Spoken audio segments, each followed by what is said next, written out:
Hi, and welcome to our Facebook Live. My name's Janine. I head the communication team at the United Nations University Institute for Environment and Human Security, and I have the pleasure to be here today with Professor Dirk Messner. He's the director of our institute, and he's also the head of the delegation of the United Nations University here at COP in Katowice.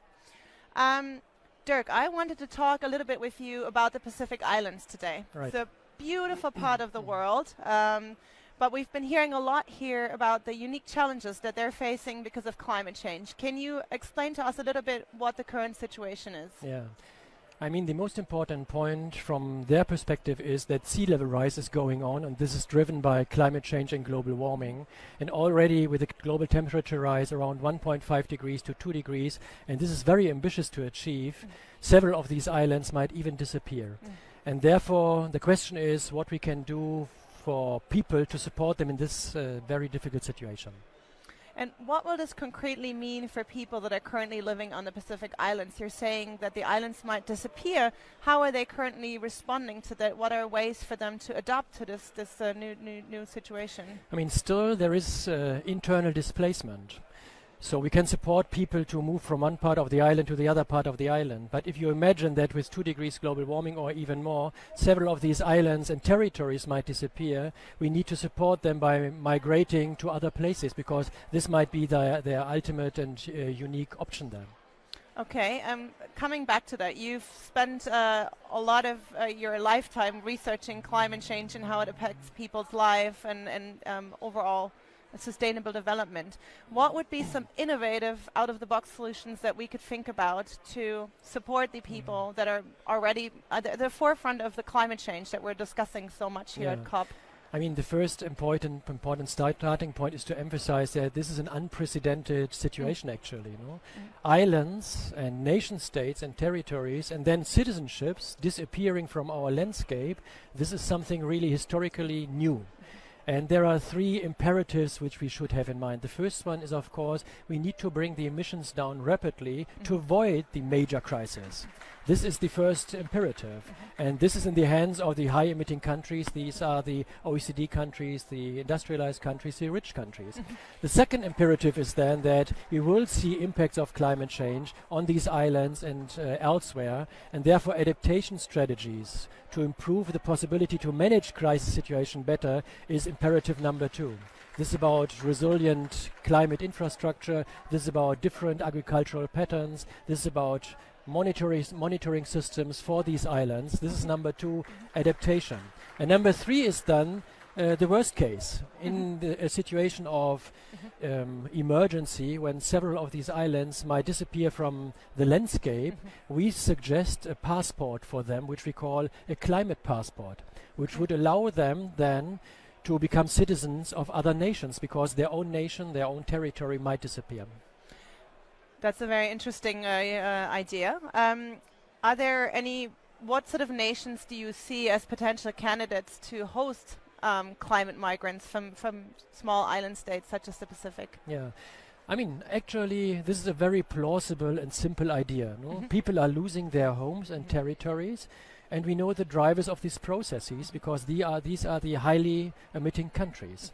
So based on the principle of the polluter has to pay, people from high-emitting countries needed to accept these kind of new citizenships and needed to offer climate passports. This is at least what we are suggesting.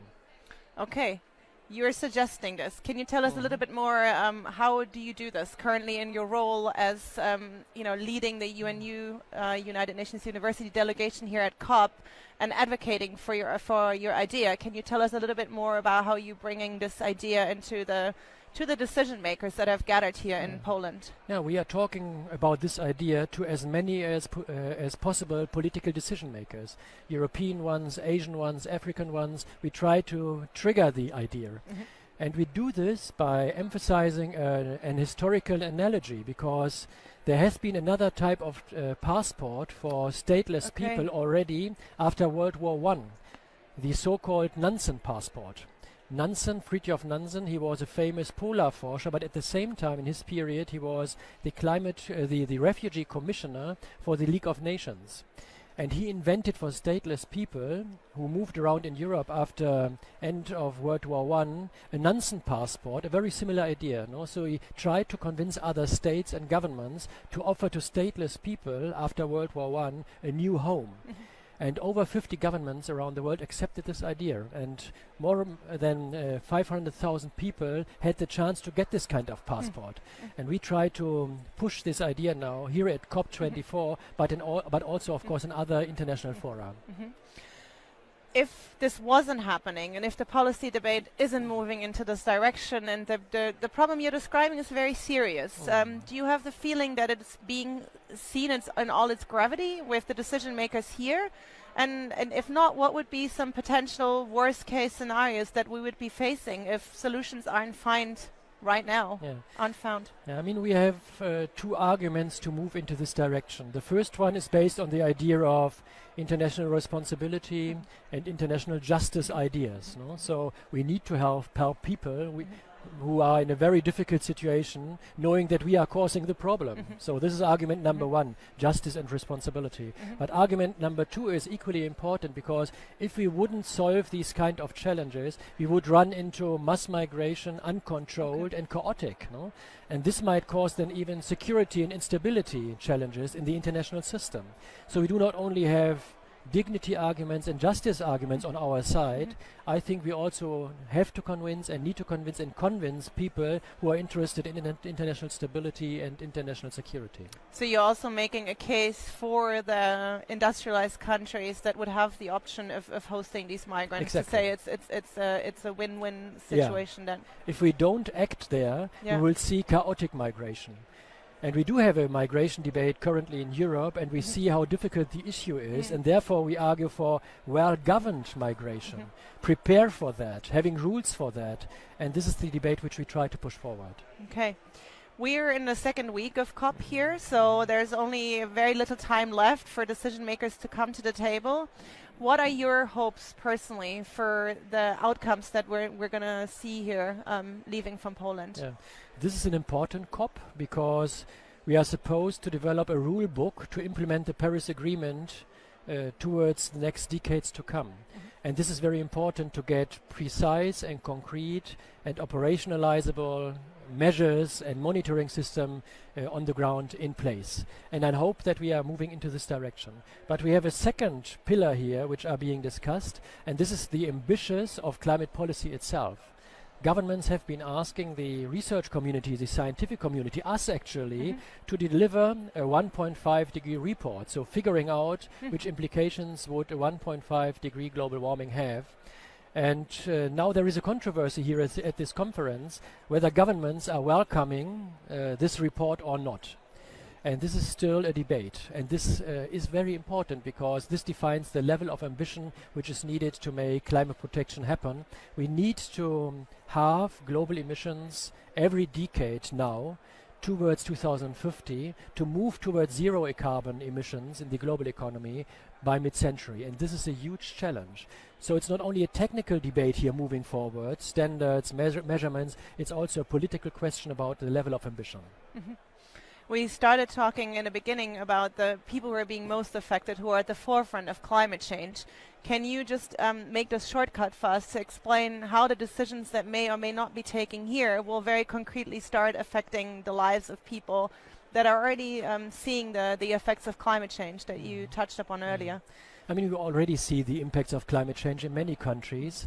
The African countries are very affected by that. We see longer droughts, we see water scarcity, we see extreme weather events also in Europe itself. We are only at 1 degree and we are moving towards currently 3.5, even higher global warming, and this will undermine the living conditions of billions of people. So a lot of things are at stake and we need to act rapidly. Mitigation is the first issue, bringing the emissions down. As someone who visits so much of the science, who participates in these debates here, I can only imagine that it's sometimes also a really, a tiring process. What gives you hope to push on and to keep pursuing your work? I mean, we started this debate 3 decades ago with the first discussions about climate change and how to manage it. And the difference now is that actually we do have all the elements to solve the crisis on the table.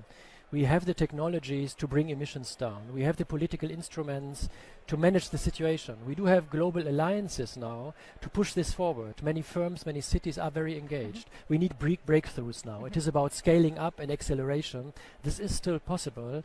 And these kind of COPs also give me hope, because you can see here in a nutshell a global community coming together, cooperating to solve a global problem which is unprecedented. And I hope that we can leverage this kind of enthusiasm to change the world. No? And many countries and many companies are now on this trajectory also.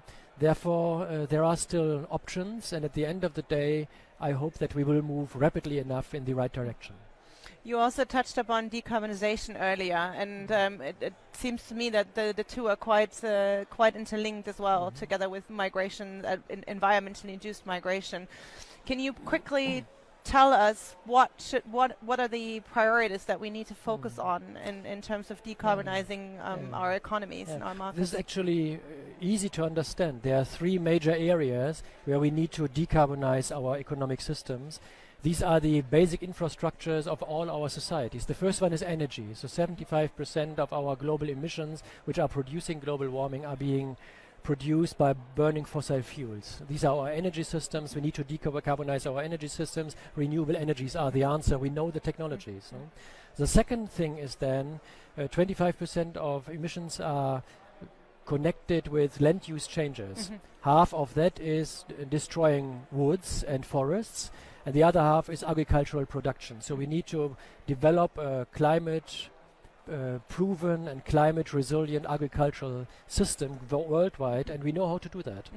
And the demand side of that are our cities. We need to decarbonize our cities, and this is about buildings and mobility systems. This is the demand side of the emissions which we see in the energy sector and in land use changes. Final question from my end. We've talked a lot about the big responsibilities and tasks that the people, the leaders, world leaders, politicians who are gathered here at the moment have. But what can people like you and I do in our everyday lives to help improve the situation? I mean, we individually are taking very important decisions which, if you aggregate them, are relevant then. No? And some examples for that are, we are driving cars, most of us, so look at the car which you are driving. You know? You do not need to buy the biggest one, which is consuming a lot of gasoline and therefore emitting a lot of greenhouse gases. This is number one. Number two is when it comes to land use changes. No? In Germany, for example, 40% of the food which we buy is being wasted afterwards. 40%. No? This has to do with agriculture. This has to do with land use changes.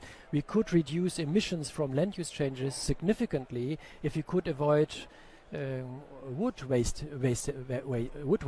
No? And this is something where everyone has responsibility. You know? A government cannot change this. A big firm cannot change this. But you and myself, we can take the right decisions. And with that, we'd like to thank you so much for staying with us today. We were the United Nations University Institute for Environment and Human Security, live from COP in Katowice. Thanks so much and have a great day.